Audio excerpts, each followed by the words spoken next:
रीता के मन में इस समय जोरों का तूफान उठ रहा था। एक ऐसा तूफान जिसके बारे में आज तक पिछले 4 वर्षों में रीता ने कभी नहीं सोचा।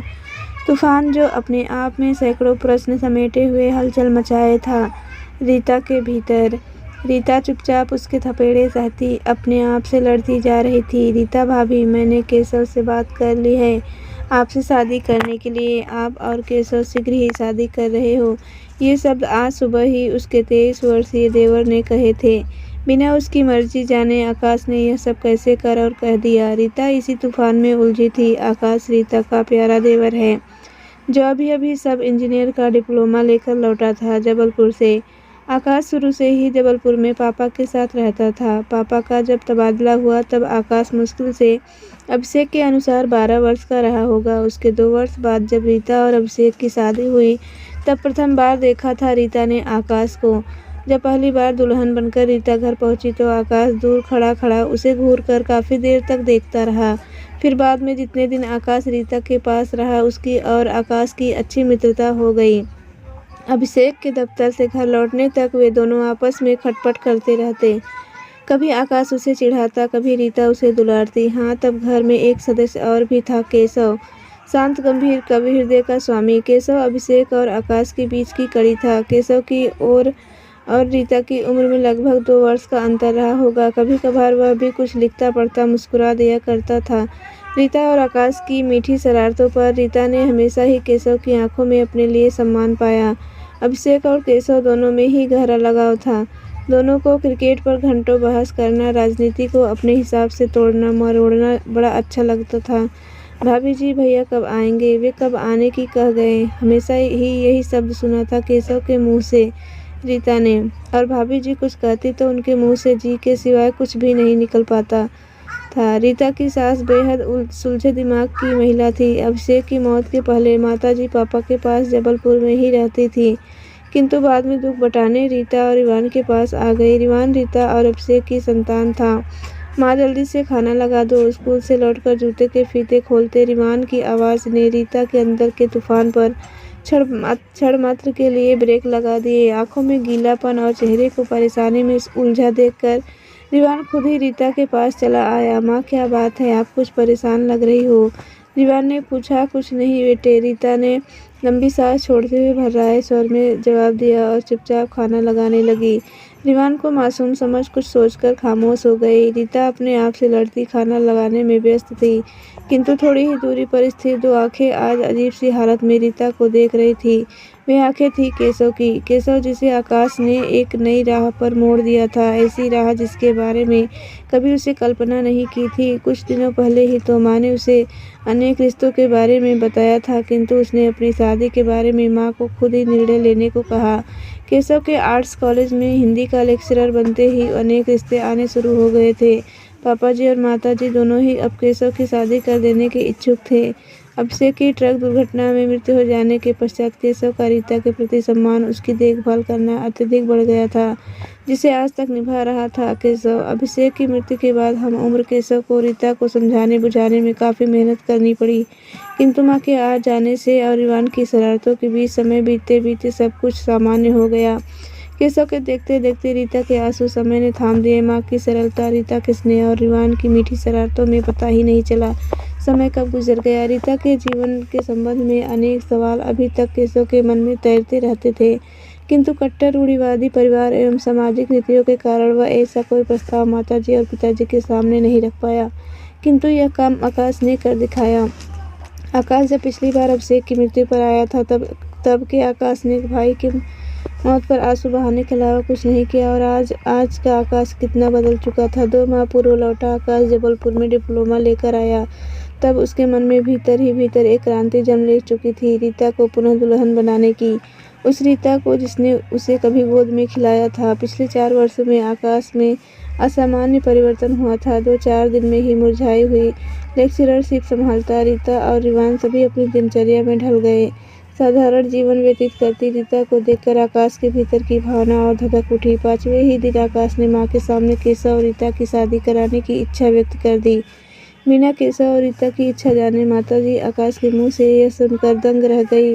वे तुरंत अपने आप को संभालती हुई आकाश से कठोर शब्दों में बोली, यह तो ठीक है आकाश कि तुम एक अत्यधिक होशियार और स्मार्ट लड़की हो, किंतु इसका मतलब यह तो नहीं कि तुम जो जी चाहे सोचो और बोलते जाओ। क्या तुम भूल गए हो कि तुमसे बड़े भी घर में हैं?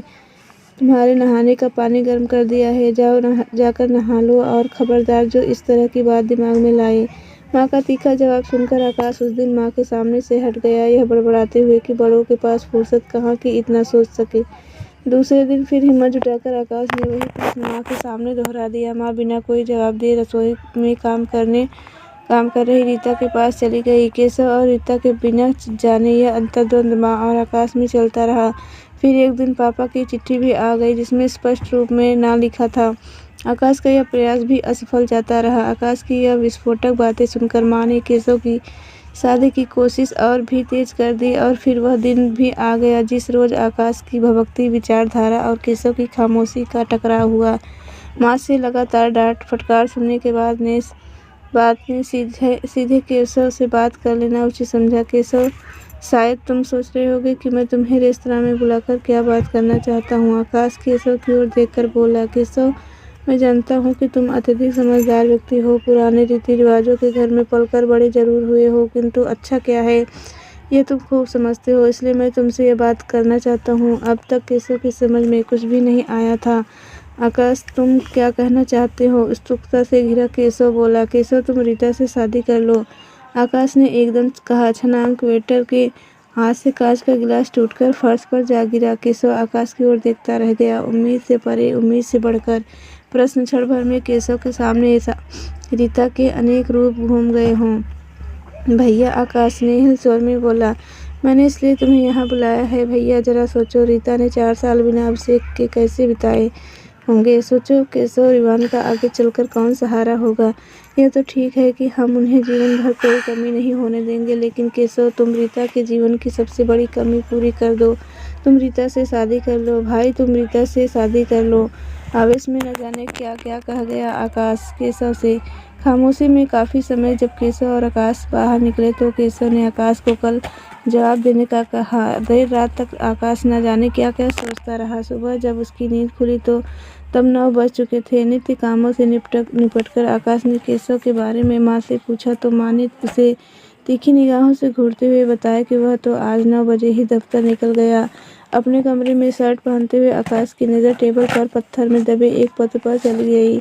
आकाश ने झपटकर पत्र को उठाया, खोल कर देखा तो उसमें 2 शब्द लिखे थे, बधाई, तुम सफल हुए। केशव का पत्र पढ़कर आकाश ने खुशी के मारे अपनी आंखें मूंद ली। आकाश और केशव ने उस रोज घर से बाहर रहकर बहुत सारी न जाने क्या क्या बातें की। शाम को वे जब घर लौटे तो माँ की आंखें उन्हें घूर रही थी। केशव और आकाश दोनों अपने अपने कमरों में चले गए। 7 दिन के पश्चात आकाश ने केशव से हर पहलू पर बात कर लेने के बाद अब रीता से बात कर लेना भी उचित समझा। आकाश ने रीता को सब कुछ कह देने के बाद यह भी बता दिया कि इस शादी के लिए माताजी और पिताजी दोनों ही तैयार नहीं। शाम तक रीता के अंदर का तूफान अभिषेक और केशव के बीच उमड़ घुमड़ कर ठहर चुका था। दीवान के हाथों रीता ने आकाश को बुलवाया था।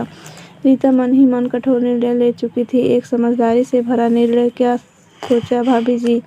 आते ही आकाश ने सवाल का अंगारा छोड़ दिया। रीता काफी देर तक अजीब अजीब सी नजरों से आकाश की ओर देखती रही, फिर बहुत सोच समझकर आकाश से बोली, नहीं आकाश, नहीं, यह ठीक नहीं होगा। यह माना कि अभी की मृत्यु के बाद मैं बिल्कुल एकांकी हो गई हूँ। मैंने 4 वर्षों का उमंगों भरा जीवन किस तरह जिया है इसका शायद तुम अनुमान नहीं लगा पाओगे, किंतु इसका मतलब यह तो नहीं कि माँ बाप से विद्रोह किया जाए, सामाजिक रीतियों को ठोकर मारी जाए।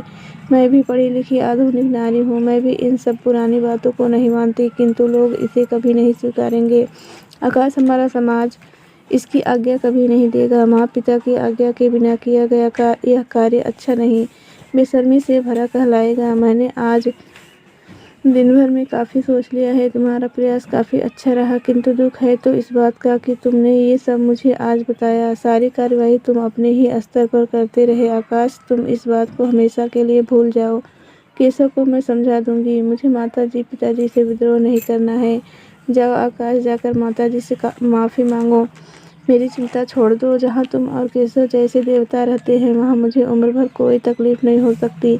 नहीं बेटी नहीं, दरवाजे की ओर से निकलती माँ ने भरे गले से कहा। माँ ने ओजस्वी स्वर में कहा, शादी होगी तो केशव से ही, सिर्फ केशव से। तुम वास्तव में महान हो बेटी, मैंने सब सुन लिया है। आकाश को तुम्हारे पास आता देखकर मैं पीछे पीछे आई, लेकिन सबसे महान है तुम्हारा यह देवर, जिसने आज तुम्हारे उस उलझे जीवन को सरल बना दिया। मुझे केशव ने उसी दिन सब बता दिया था जिस दिन उसने उसे शादी के लिए राजी किया था। माँ यह कहते कहते सजल हो गई। उनका ममत्व छलक आया। मैंने तुम्हारे पापा को बुलवा लिया है और मैं उन्हें भी मना लूँगी। तुम किसी बात की चिंता मत करना, तुम्हारा प्रयास सफल हो गया मेरे महान बेटे। माँ के मुँह से ये सत्य सुनकर आकाश की आंखों से आंसू टपक पड़े। दोनों माँ के चरणों में झुक गए। बाहर छोटे से गार्डन में रिबन घोड़े बने केशव की पीठ पर घूम रहा था। तो दोस्तों, कहानी पसंद आई हो तो लाइक करें और चैनल को जरूर से सब्सक्राइब करके बेल आइकन को भी प्रेस जरूर से करें। धन्यवाद।